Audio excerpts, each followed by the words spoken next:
دوستو اگر آپ وہم کی بیماری میں مبتلا ہیں نا، آپ کو وہم بہت زیادہ ہوتا ہے، شک بہت زیادہ ہوتا ہے۔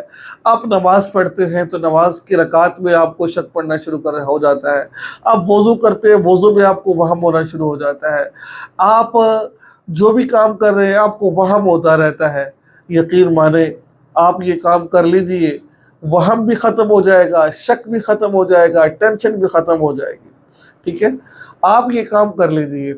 یقین مانیں، جن حضرات کو وہم کی بیماری لگ چکی ہے نا، وہ ہم سے پوچھے، ہمیں مسئلہ بتا کر تھک جاتے ہیں ہم، لیکن وہ بار بار ایک ہی مسئلہ پوچھتے ہیں، مولانا صاحب ایسے نہیں ایسا ہو گیا، ایسے نہیں ایسا ہو گیا۔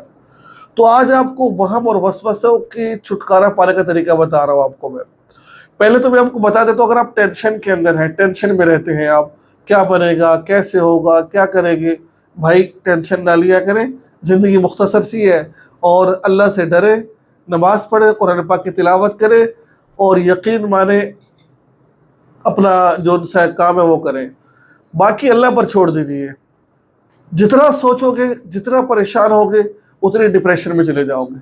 ٹھیک ہے، تو یہ سوچنا چھوڑ دیجیے اور اپنے کام پر فوکس کیجیے کہ وقت آئے گا اللہ تعالیٰ آپ کے لیے آسانیاں پیدا کر دے گا۔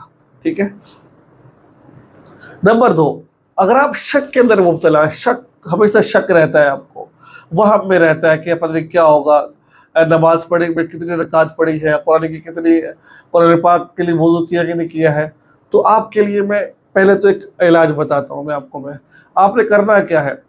اگر آپ کو کسی کام میں شک پڑ جاتا ہے کہ بھئی میں نے یہ کام کیا کہ نہیں کیا، میں نے 2 رکعتیں پڑھی، 3 رکعتیں پڑھی ہیں، آپ سوچئے، دماغ پر بوجھ ڈالیے کہ دماغ کیا کہتا ہے، 2 پڑھی ہے، 3 پڑھی ہے۔ جو دماغ زیادہ کہتا ہے اس کے مطابق عمل کر لیجیے۔ وضو کر رہے ہیں، دماغ پر بوجھ ڈالیے، وضو کیا کہ نہیں کیا، دماغ 100 میں سے 70% دماغ کہتا ہے وضو کیا ہے تو بس ٹھیک ہے، اب شیطان کی باتوں میں نہ آئے۔ ایک تو کام یہ ہے۔ دوسرا کام یہ، اگر کوئی آپ سے کہ آپ نے وضو کیا ہے لیکن آپ کو شک ہے کہ آپ نے بازو نہیں دھویا، اگر میں آپ سے کہوں قسم کھاؤ آپ نے بازو نہیں دھویا، اگر آپ قسم کھا سکتے ہو، اتنا یقین ہے آپ نے بازو نہیں دھویا، تو دوبارہ جا کے دھو جا کے۔ اگر قسم نہیں کھا سکتے، آپ کو شک ہے صرف، تو پھر یہ شیطان کی بات ہے، اس پر توجہ نہ دو، کیونکہ شیطان یہ چاہتا ہے کہ آپ یکسوئی کے ساتھ نماز نہ پڑھ سکو، یکسوئی کے ساتھ قرآن پاک کی تلاوت نہ کر سکو، وہ آپ کا سکون چھیننا چاہتا ہے۔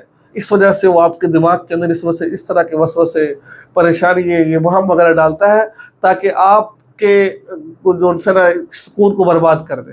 اس کا علاج کیا ہے؟ اس کا علاج یہ ہے، حدیث پاک میں آتا ہے کہ اس پر توجہ ہی نہ دو، جھٹک دو اس کو پر توجہ ہی نہ دو، جیسے وہم آیا فوراً اس کو دماغ سے نکال دو۔ ٹھیک ہے، اور ایک دعا آپ کو بتانا چاہتا ہوں، وہ دعا آپ سب کو آتی ہے۔ اعوذ باللہ من الشیطان الرجیم، اعوذ باللہ من الشیطان الرجیم، اعوذ باللہ من الشیطان الرجیم۔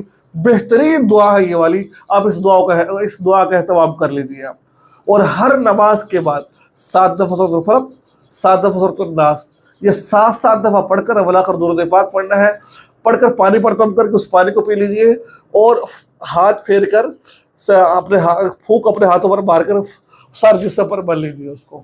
یقین مانے آپ 21 دن کے بعد دیکھیں گے وہم، شک اور یہ سب چیزیں آپ کی ختم ہو جائے گی، اور جو علاج چل رہا ہے علاج بھی آپ کا انشاءاللہ ختم ہو جائے گا۔